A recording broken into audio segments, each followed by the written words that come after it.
আপনি মূলত শিক্ষক মানুষ, আপনি অর্থনীতি পড়ান, লিখেন। আপনি এখন একটি প্রশাসনিক বা রাষ্ট্রীয় দায়িত্বেও গেলেন।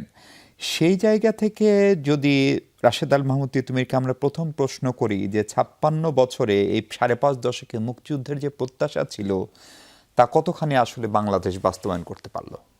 জি, আপনার মাধ্যমে দর্শক শ্রোতাদেরকে স্বাধীনতা এবং জাতীয় দিবসের শুভেচ্ছা এবং অভিনন্দন।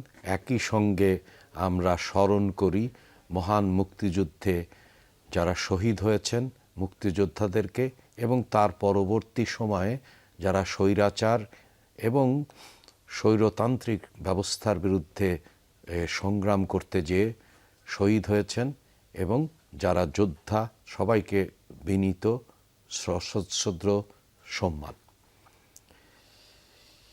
আপনার প্রশ্নের দুভাবে উত্তর দেওয়া যায়। জি, প্রথম হচ্ছে যে আমার খুবই নিজের তরফ থেকে চেষ্টা করার হয়েছে, বিশেষ করে একটি বইও হয়েছিল যেখানে আমি ৫০ বছরের রাজনৈতিক অর্থনীতি নিয়ে কাজ করেছি।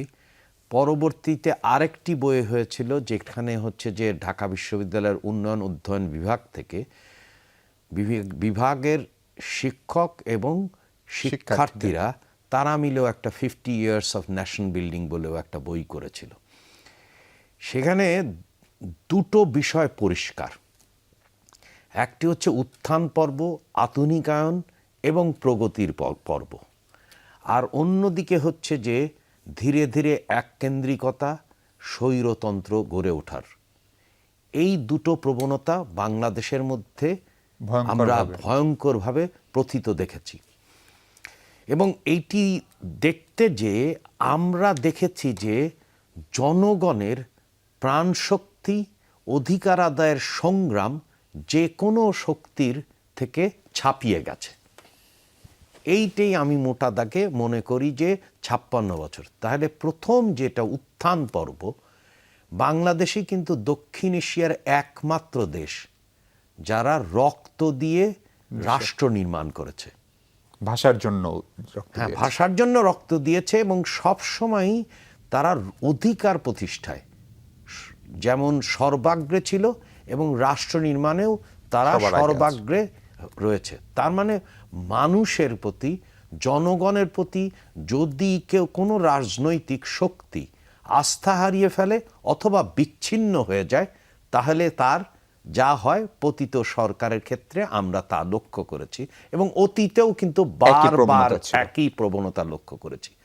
তা আমি খুব দ্রুত আপনার উত্থান পর্ব, আধুনিকায়ন এবং সামনের দিককে বলবো। আমরা বাংলাদেশকে নিয়ে বিভিন্ন রকমের এক্সপেরিমেন্টের গল্প শুনেছি। সেই কুখ্যাত তলাবিহীন ঝুড়ি, সেখান থেকে কিন্তু আমরা স্বাধীনতার ঘোষক শহীদ প্রেসিডেন্ট জিয়াউর রহমানের সময় আমরা দেখেছি যে কিভাবে একটা তলাবিহীন ঝুড়ি দুর্ভিক্ষ পীড়িত হয়েও একটা স্থিতিশীল ভায়াবল স্টেট হয়েছে। এটা একটা বড় রকমের অর্জন। এবং সেখানে আরেকটি বিষয় দেখেছি যে সংকটকে কিভাবে সুবিধা বা সুযোগ এবং সামনের দিকে এগোনোর পথ।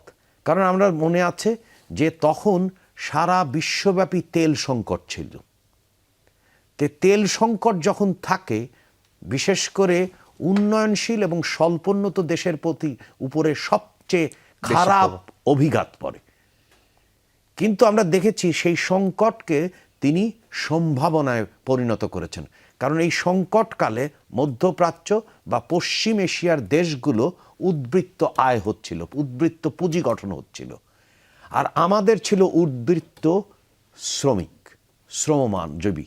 ফলে দুটার এক্সচেঞ্জ। হ্যাঁ, তিনি নিজ উদ্যোগে এই যে একটা সংকটকে সম্ভাবনায় পরিণত করলেন, এবং প্রথম কিন্তু বাংলাদেশকে জনশক্তি রপ্তানি করলেন। একই কায়দায় আমরা লক্ষ্য করেছি তার সময় কিন্তু পোশাক শিল্পের জয়যাত্রা ঘটেছে, অর্থাৎ তিনি বীজ রোপণ করেছেন। তারপরে আমরা লক্ষ্য করেছি একটা বাংলাদেশ, যে বাংলাদেশে আস্তে আস্তে স্বৈরতন্ত্রের পথে যাত্রা শুরু করে, স্বৈরাচারের যাত্রা শুরু করে। এবং এমন এক সময়ে 90-এর সময় আমরা লক্ষ্য করি যে বার্ষিক উন্নয়ন কর্মসূচি আপনার ADP পুরোটাই বিদেশি ঋণ বিদেশি অর্থের উপর নির্ভরশীল ছিল। তার মানে স্বনির্ভরতার কোনো দিকে অগ্রগতি ছিল না। কিন্তু মানুষের মধ্যে যে জাগরণ তৈরি হয়েছিল, যার কারণে 90 গণঅভ্যুত্থান হয়, এবং এই গণঅভ্যুত্থান বেগম জিয়া, মরহুমা বেগম জিয়াকে প্রধানমন্ত্রী করেন, এবং তার অনেকগুলো গণতান্ত্রিক প্রক্রিয়া নিয়ে আমি বলবো না, আমি অর্থনীতির মধ্যেই নিজেকে সীমিত রাখবো, কারণ সেটা একটা রাষ্ট্রপতি সরকার শাসিত সরকার থেকে জন অভিপ্রায়ের কারণে একটা সংসদীয় গণতন্ত্রের দিকে যাত্রা হয়েছিল। আগের ক্ষেত্রেও, জিয়াউর রহমানের ক্ষেত্রেও আমরা লক্ষ্য করেছি যে বহুদলীয় গণতন্ত্রের দিকে যাত্রা।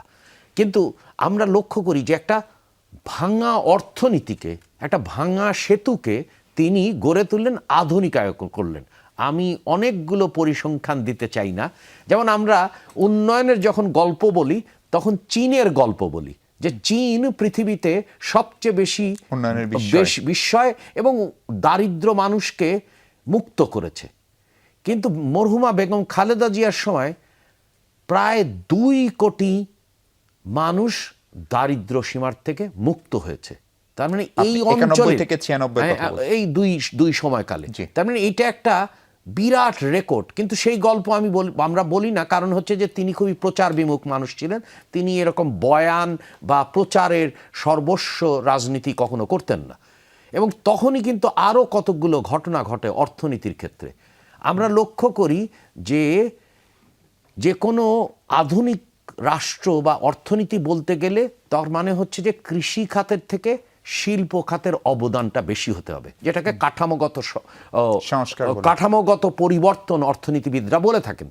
তা আমরা দেখি যে তার সময় কিন্তু কৃষির এর যে অংশ বা পরিমাণ, অর্থাৎ মোট দেশজ উৎপাদন বা জিডিপিতে কিন্তু শিল্পের উৎপাদন বেড়ে যায়। কারণ তার সময় আমরা দেখি যে পোশাক শিল্প একটা গ্লোবাল জায়ান্টে পরিণত হয়। তার সময় আমরা এটাও লক্ষ্য করেছি যে প্রবাসী আয় $1 বিলিয়ন মার্চ হয়। আবার একই সাথে সাথে কৃষির প্রতি কিন্তু অবহেলা হয় না, কৃষি উৎপাদনও অনেক গুণ বেড়ে যায়, এবং যার কারণে আমরা প্রায় দানাদার শস্য ক্ষেত্রে একটা প্রায় স্বয়ংসম্পূর্ণ অবস্থায় চলে যাই, এবং এটাও সম্ভব। আর আমরা এগুলো তো জানি যে নারীর শ্রমবাজারে অংশগ্রহণ এবং আনুষ্ঠানিক শ্রমবাজারে অংশগ্রহণ, তার মানে দ্বিতীয় সময় আমরা লক্ষ্য করেছি একটা অর্থনীতির আধুনিকায়ন হয় শেষ সময়। তা আমরা এই দুটো দেখছি। এখন আমরা কি পেয়েছি সবাই জানি, মানে এরকম ধ্বংসপ্রাপ্ত অর্থনীতি তো কোনো দেশে কখনো কেউ পেয়েছে কিনা সেটা আমার জানা নেই। মানে এটা তলানিতে গেছে। আপনি বর্তমান সরকার বর্তমানে যে উত্তরাধিকার সূত্রে যে অর্থনীতি, তার মানে আমি শেষটা বলতে চাই যে একদিকে যেমন জনগণ তার অভিপ্রায় ব্যক্ত করেছে যে কিভাবে কোন ব্যবস্থা বাস্তববাদী, এবং অর্থনীতি যখন বা রাজনীতি যখন তলানির দিকে যায় কার প্রতি আস্থা রাখে। তা আমরা সেই কারণেই দেখেছি যে, আমি এখানেই শেষ করব, যে একটা বড় রকমের নিরঙ্কুশ বিজয় দিয়েছে, কারণ বাস্তববাদী কৌশলের কারণে। স্যার, একটা আপনি অর্থনীতির সঙ্গে রাজনীতিকে মিলিয়ে দারুণভাবে বললেন। একটা সবচেয়ে বড় চ্যালেঞ্জ কি বাংলাদেশের এটা, যে আমরা এই 56 বছরেও শান্তিপূর্ণ ক্ষমতা হস্তান্তরের একটি টেকসই প্রক্রিয়া বা পদ্ধতি চালু করতে পারিনি বা রাখতে পারিনি, এবং সেটি এখনো চ্যালেঞ্জ কিনা এদেশের জন্য? এটি একটি চ্যালেঞ্জ, কিন্তু আমাদের অগ্রগতিও হয়েছে। কিন্তু যেমন হচ্ছে যে অনেক উস্কানি ছিল যে সামরিক বাহিনী ক্ষমতা নিক, কিন্তু সামরিক বাহিনী কিন্তু ক্ষমতা নেয়নি। আমরা দেখেছি কি পরিমাণে উস্কানি হয়েছে। তার মানে কি, আমরা প্রত্যেকটা গণ অভ্যুত্থানের পরে একটা অগ্রগতির দিকে যাচ্ছি, কিন্তু মুশকিল হচ্ছে যে এই প্রত্যেকটা অগ্রগতি যখন এটা একটা তলানিতে চলে যায়, তখন বাংলাদেশ জাতীয়তাবাদী দলকে বা তার সরকারকে রাষ্ট্র পরিচালনার দায়িত্ব নিতে হয়। তো এই পর্যন্ত ইতিহাস বলে যে প্রতিবারই কিন্তু পরিবর্তনের ধারা সূচিত হয়েছে। আপনার একটা বিষয় খুবই সত্যি, এটা একটা চ্যালেঞ্জ, কিন্তু আমরা একটা জিনিস কিন্তু বলতে পারি যে আমরা গণতন্ত্রের দিকে অগ্রযাত্রা হচ্ছি। কারণ সামরিক বাহিনীকে ক্ষমতায় যাওয়ার জন্যে এমন কোন রকমের উস্কানি নাই যেগুলো দেওয়া হয়নি, মানে দেশি এবং বিদেশি। দেশি এবং বিদেশি, এবং আমরা জানি এ বিষয় নিয়ে আলোচনা করার কোনো মানে নাই যে অপতথ্য, ভুল তথ্য, মিথ্যা তথ্যের একটা বড় বাজার তৈরি হয়েছিল, তারা কিন্তু চুপসে গেছে, কারণ এইবারে একটা নিরঙ্কুশ বিজয় হয়েছে।